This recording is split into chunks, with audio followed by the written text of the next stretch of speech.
Hi, I'm Alyse Brayton, Manager of Grants and Scholarships at Kern Community Foundation. Today we're going to be talking all about scholarships. We're going to ease some of those fears that you have, give you some tips and tricks on getting the best letters of recommendation, and also writing a perfect scholarship essay. This presentation is going to cover a lot. We're going to cover some basics as well as some concepts about scholarships, and then we're really going to dig into the personal statement and letters of recommendation. These can be some of the most important parts of any scholarship application. So let's start with some basic terminology. Right now, if you're a student or a parent for that matter, many people are coming at you with some terminology that you might not be totally familiar with. And if you're like most of us, you might not be stopping to ask the question, what exactly did you mean by that? So let's go over some basic terms that'll get everyone on the same page. First, financial aid. Financial aid is a great umbrella term. This term really covers everything from scholarships and grants and work study, basically everything else on this slide that you see, but also can include student loans. The best way to remember the idea of financial aid is that it is any funding not coming from a student's bank account or a parent's bank account that's helping you pay for school. From there, we have grants. Grants are government-funded free aid for school. So most familiar in California is the Cal Grant, these are from the California state government, and the Pell Grant. Other states have other grants that they offer their students, and there's always an application process for that. Then there are scholarships. Scholarships are this great pool of free funding for students that come from a private source. They can be from a corporation, an individual, or a foundation like the Kern Community Foundation. So work study is a really important one for students. So this is an opportunity for students to work part-time while they're going to school. Now, if you're doing work study, one of the great benefits is that not only is your job on campus, but they also work around your school schedule when they're scheduling your hours. And 9 times out of 10, they're going to give you off extra time to study for finals. This can be really important. Next is the FAFSA, or in California, the California Dream Act application. So the FAFSA in general, this is the most important application any student can do to fund their college. It is for every student at every income level. Now, in years past, maybe 10 years or so ago, someone could have said that this is for low-income students, and it is an access point for federal funding and state funding that is aimed to benefit low-income students. But now, the way that processes are happening at different college campuses, it really is for everyone. A lot of times, scholarships require that students have done the FAFSA in order to apply. So there's really a benefit to every student at every income level to do the FAFSA. In some cases, even scholarships that are merit-based, meaning they're not taking financial need into consideration, still require that you've done the FAFSA. Next, let's take a look at cost of attendance. This can be a bit of a tricky topic, so let's really dig in. So this is an example of an actual student that we funded at the Kern Community Foundation in 2015. This is the cost of attendance for a California state university. On the left side of your screen is the cost of attendance as calculated by the university. Now, no matter what school you go to, they're going to give you a cost of attendance with a similar breakdown to this. On the right side, you'll see this student's financial aid awards. Now, the first thing you might note is that the cost of attendance does not equal this student's financial aid award. So as we go through the different pieces of this cost of attendance, I'm going to let you know what this student did to save money and make this work.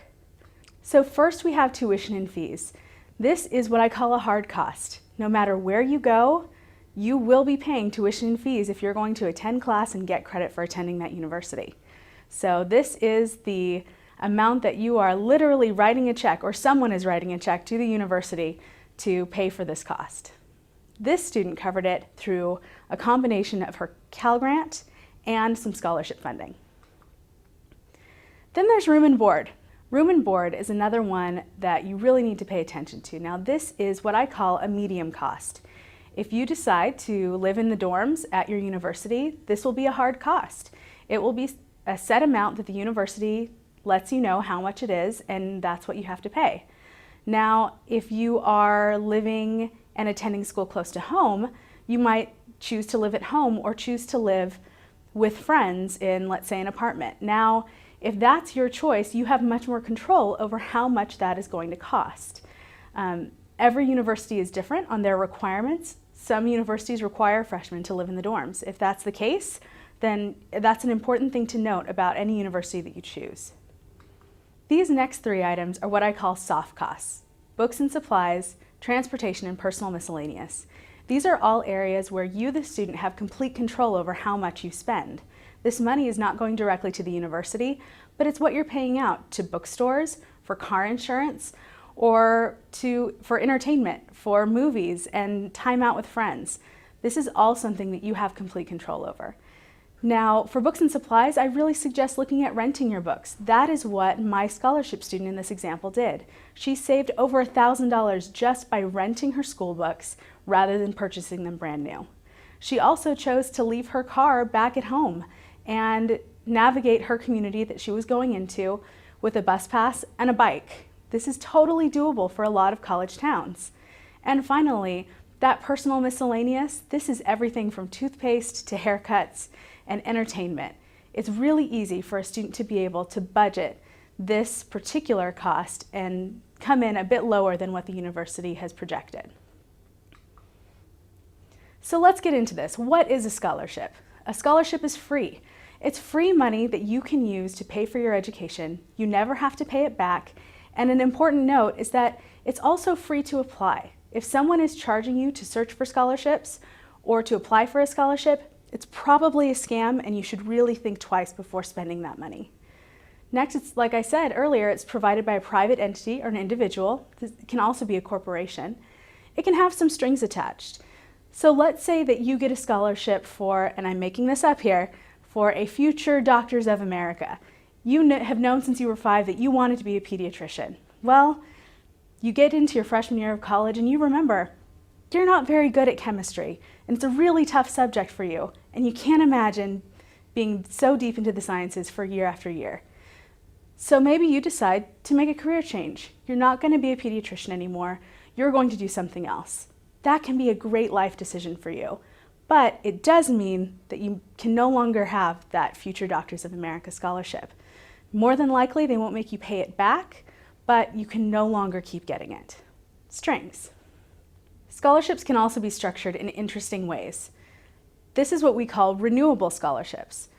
Many of these scholarships you earn your first year, and if you do well, you get it again your sophomore year, junior, and senior. This is great, stable funding, but sometimes the award letters can throw students off. You might get an award letter that says you've just received $20,000 in scholarship funding, and you think, great, I don't need anything else. That covers everything I need for my freshman year. But make sure that you read the fine print. Occasionally, these scholarships are $20,000 over 4 years, with a $5,000 scholarship each year, and you have to earn the rest as you go. Again, like I said, renewable scholarships are wonderful and a great opportunity for students, but it's just important to fully understand any scholarship that you receive. So here's the all-important question. How do you find a scholarship? And more importantly, maybe, how do you win a scholarship? There are a lot of different strategies when it comes to scholarship searching. One of the things that I want you to understand is that to win a scholarship, you really have to think about who your competition is. Scholarships are a competition. There's no participation trophy in scholarships. So it's really important that you understand who your competition is. If your scholarship is only open to students from your high school, then look around. That's everyone who can apply. If your scholarship that you're applying to is available nationally, then know that you're going to be against students from all different schools across the nation. This can really change the way that you write your scholarship, the types of letters of recommendation you get, and more importantly, if you apply for the scholarship at all. Start first with your high school. These scholarships many times are local, meaning they are only looking to fund students in your community, maybe even just at your high school. So look around. That's the only competition you'll have. The next place to look is your college. If you apply to scholarships that are only available to college freshmen, then you just took that pool of all of the students graduating in the nation and shrunk it down to those who were accepted and have chosen to go to the same college as you. This is a significant decrease in the competition. Now, these college scholarships can look a little bit different depending on where you're going. You might go to your college website under scholarships and see a bunch of different applications with different due dates and different descriptions of the scholarships. You have to take time and go through and figure out which ones are right for you. That's okay, but just know you'll need to allot some time for that. You also might see a college that has a common application. Common applications are great. Basically, what they are is you do one application and a financial aid professional on the back end fits you into every opportunity that is right for you, some that you may have missed if you were looking through them yourself. The other thing you might see is that a college says, we don't have a scholarship application. Instead, we look at your FAFSA information. Again, another important reason to do FAFSA. We look at your FAFSA information and we look at your college admissions application, and that's everything we take into consideration for your scholarship. If that's the case, you don't have anything else you need to do, but it's one more reason to do the best you possibly can on your admissions application and to make sure you get that FAFSA in. Another place to look is your community foundation. We're a community foundation for Kern County, and you can find us at kernfoundation.org. But take a look at the community foundation in your area. Many support scholarships for students. If they don't themselves support scholarships, a lot will have links to other organizations that support students, so it's a great place to look. Finally, you have your parents' place of work, association or union. Now this is an area that's overlooked by students every year. When we talk about scholarship dollars being left on the table, this is a big place that we're talking about. Now, your parents' place of work may have scholarships for dependent students. Remember that term, scholarships for dependent students. You are dependent on your parents and it's a scholarship just for you. Now they might have an application, but it might not be easy to find on their website. So it's important to take the time, make a call, and ask. Many times these particular competitions, there aren't many applicants at all. So you might be one of 10 or 20 students, and in many cases, all of the students are funded. This is an important area to make sure that you explore. The last place I want you to look is the internet, but don't worry, I won't leave you with that broad definition. So if you're looking online, there's a couple of web resources that I do recommend. My favorite is capex.org. Now this is a nonprofit-based scholarship search engine as well as college search engine, so feel free to use it for all of your college research. Others that you may have heard of are scholarships.com and fastweb.com. It's not so much knowing the web address that's going to help you though. You really have to have a strategy for how to use these tools. Remember, this is a tool. It's not going to be done for you. It's just something that helps you identify. So let me give you a quick strategy.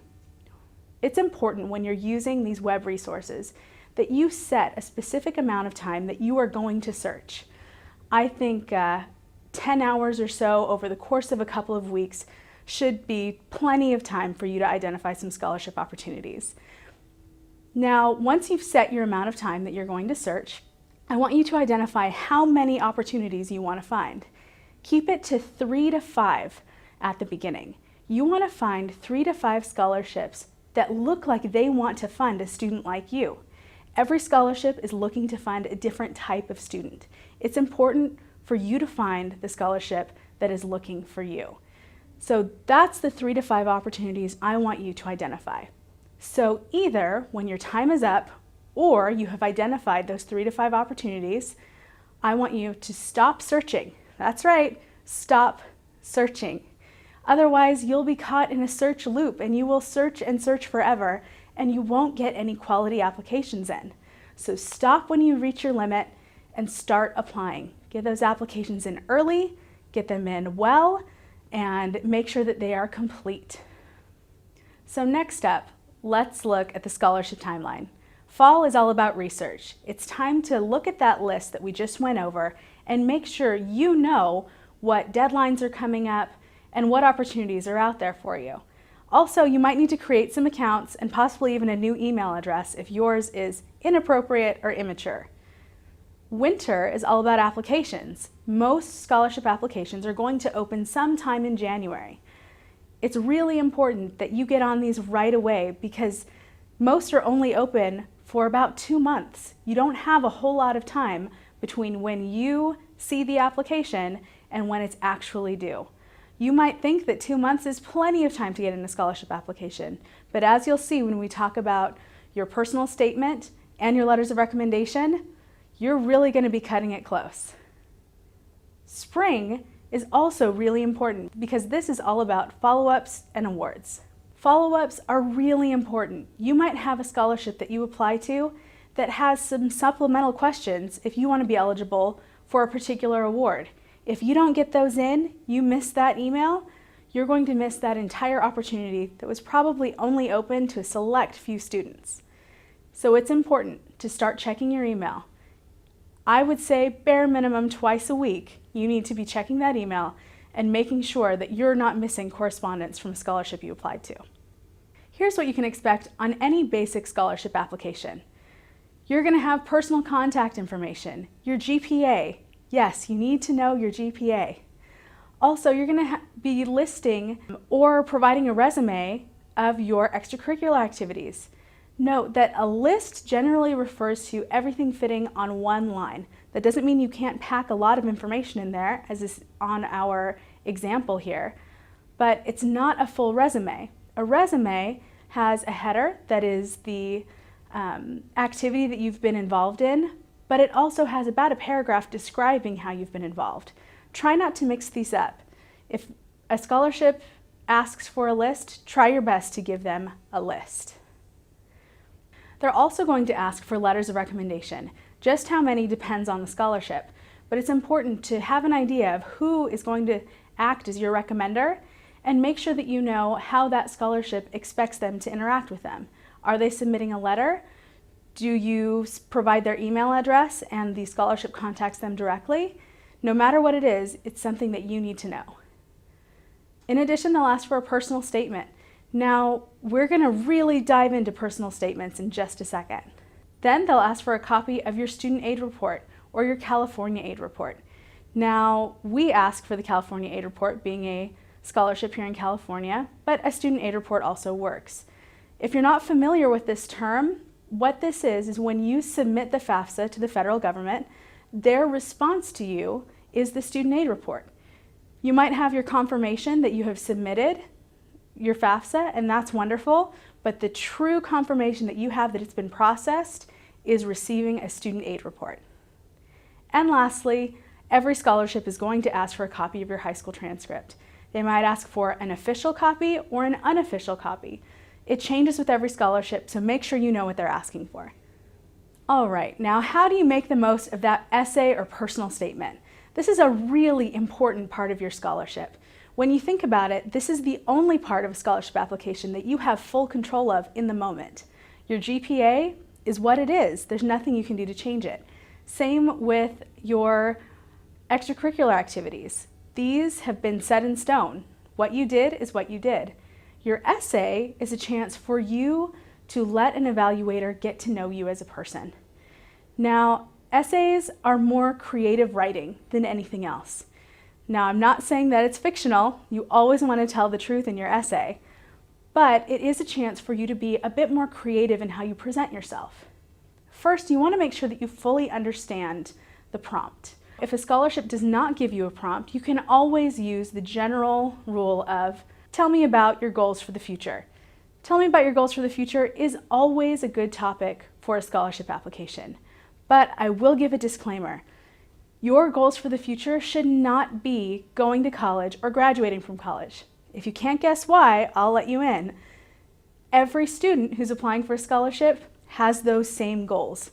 By those being your goals, you're basically saying, I'm boring, I'm mediocre, I'm not special. That's not really what you want to say to a group of scholarship readers. So instead, I really encourage you to have your goal for the future be 10 years after high school graduation. If that's where your goal is, what you're saying to the reader is, I have really thought through my future, I know where I want to be, and I have an idea on how I'm going to get there. That is a great goal. A scholarship essay is really a chance for you to make a perfect stranger like and care about you. Now that might be kind of difficult, and I'll tell you, listing facts about yourself is not going to be the best way to handle it. Instead, tell me a story. Tell me a true story from your past that has influenced those goals that you have for the future. If you can tell me an honest story about yourself, this can be a story of a single day or a few hours, but if it had impact on you, that story is going to make me feel like I know you much, much better than a list of facts. Also, remember those facts, I have them in your application already. I know where you graduated from high school, I know what your GPA is, and I know what you were involved in. You don't need to tell me again. We really want this to be a place for new information about a student. It's also really important to be aware of how you come across. Be genuine, be grateful, be the person that you are. Don't try to bolster yourself, we can tell, and make sure that you're not forgetting to talk about something that's really important to you. All of these things are going to make a difference. I know that's a lot to put in an essay, but I'm sure that you can do it. Now, when you're applying to scholarships, it might be worth it to do some research about the organization that's offering the scholarship. Almost every organization is going to have either a mission statement or a value statement. This is going to tell you a little bit more about what that organization thinks is important. If they value honesty and integrity, then using those words, honest and integrity, to describe you throughout your essay might be a really good way to connect with them. Basically, what you're doing is you're saying everything that you want, everything that you value, that's exactly what I am. And what a great way to make connection. Remember, many of the people who are reading your scholarships are professionals. Writing is something that comes naturally to them now. They've spent years working on it. So make sure that you use proper grammar, spelling, and punctuation. And really take the time to make sure that you are following any of the formatting requirements for the scholarship. It might not seem like a big deal to use a different font, but if you're using it to stretch out your essay to make a page and a half look like 2, then that might be a real problem. Also, you might have done it on accident, but to an evaluator that's read 10 applications that look exactly the same, it might look like you're trying to pull one over, and that's not the impression you want to give. Also, I want you to use your common sayings sparingly, especially those quotes. So you might have a great quote from Sir Isaac Newton that you just think is wonderful, but if it's a paragraph long, what I'm thinking is you're taking up space with a quote that's not totally relevant in order to lengthen your essay. Again, this is not the impression that you want to give. We want to hear from you. I want you to tell me something that's quote-worthy. I don't want you to quote someone else. And finally, make sure that you are completing your essay with time to proofread. Whether you have someone who can proofread it for you or you're doing your own proofreading, it's really important. Now here's a tip if you're doing your own proofreading. I strongly suggest that you write your essay and set it aside for a week. Don't look at it, don't think about it, just set it aside. Then print it out and read it out loud to yourself the very first time. Sit with the highlighter and tag anything that feels awkward to you. This gives you a great way to go back and know where changes need to be made without having to sit at a computer and make changes as you go. You'll catch a lot more this way and you'll have a better product in the end. All right, let's talk about those letters of recommendation. There's a couple of things that you can do to get the best letters of recommendation, but remember, you don't have complete control over this. So follow these tips to do what you can. First, ask your recommenders early. The best letters of recommendation come from people who know you personally and who maybe work at your school or your employer, or maybe they coordinate your volunteer effort that you work with. Whatever it is, however they know you, it's important to ask them early. You might even consider creating a letter of recommendation form. This is a one-page for your recommender that allows them to know important information, like when exactly do they need to have this letter of recommendation written by? When is your scholarship due? What format do you need it in? Should it be printed and signed or emailed to you? Will you pick it up? Should they mail it in? There's a lot of information that these recommenders need to know. One really important piece is what exactly is this scholarship looking for? Are they looking for leadership? Are they looking for academics? A great letter of recommendation might be written about your academics and sent to your leadership-based scholarship. Now, this letter of recommendation could still get high points, but maybe not the highest it could have because they just didn't know that they needed to talk about what a great leader you are. Also, I suggest if you are requesting a printed letter of recommendation, occasionally scholarships require that be signed and sealed, meaning you can't tamper with it at all. Consider asking for 2 copies.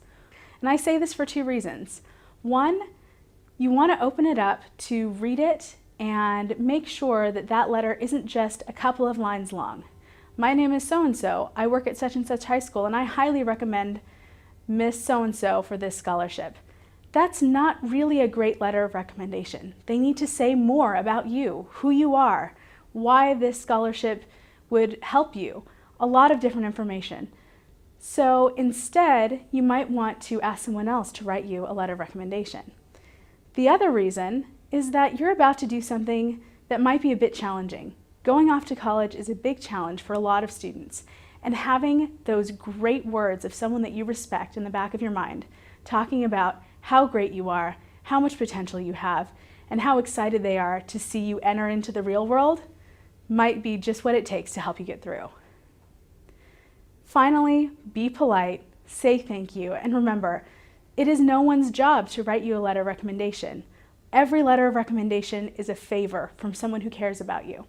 So it's important to treat it just like that, a favor from someone who cares. Let's wrap up by talking about how to get the most bang for your app. Research is key. These 4 questions are things that you need to know in order to make the best decision possible on which applications you put in. You want to know just how much money a scholarship is giving away this year. Is it $1,000, $10,000, $100,000? Are they giving away $1 million this year? That's something that you want to know. In addition, you might want to know how many applications they received last year. This is a good indication of how many they might receive this year. Just what is your competition going to look like for however much money they have to give away? You can also ask, what's the scoring criteria? Some scholarships will tell you exactly how they score their application. Others will give you a general idea. I'll give you a general idea of the scoring at Kern Community Foundation. Approximately 1/3 of our points go to your letters of recommendation. 1/3 go to your personal statement, and 1/3 go to everything else, your GPA, your extracurriculars, your financial need. That's an example of what you might hear from a scholarship. The last question that you want to make sure that you know is how much is financial need taken into consideration. If you are an upper middle income student, you really want to have an answer to this question. If they say financial need is how we base our decision, then this might not be the scholarship for you. If they say we take it into consideration, but it's not the determining factor, okay, you can work with that. If they say we don't look at financial need at all, then know that this is a merit-based scholarship, and depending on how well you've done in school and how active you are in your community, it could be a great fit. Also, you want to make sure that you are applying for scholarships that use a common application whenever possible. What this means is you work really hard on one application, and just like some universities, a scholarship professional fits you into every scholarship that is right for you. This common application process is what we use at the Kern Community Foundation, and it's becoming more and more common across the country. Next, you want to make sure that you complete every follow-up opportunity that's given to you. Now, these follow-up opportunities are usually only offered to a select few students. As I mentioned before, these can be a great opportunity for you, but make sure that you're checking your email so that you know when you've been offered a follow-up opportunity. Finally, it's important that you make sure that every scholarship application you put in is the best representation of you. Now, this is so important because remember, if you are putting in 70% effort, someone else is putting in 100%. So make sure that each application is 100% the best that you can do. Now, don't forget, to access scholarships administered by the Kern Community Foundation, you're going to complete our online Common Scholarship application. That can be found at kernfoundation.org. Make sure that you are looking at your community foundation for scholarships that might be right for you. I hope that this presentation has been helpful for you as you start your scholarship search. Good luck!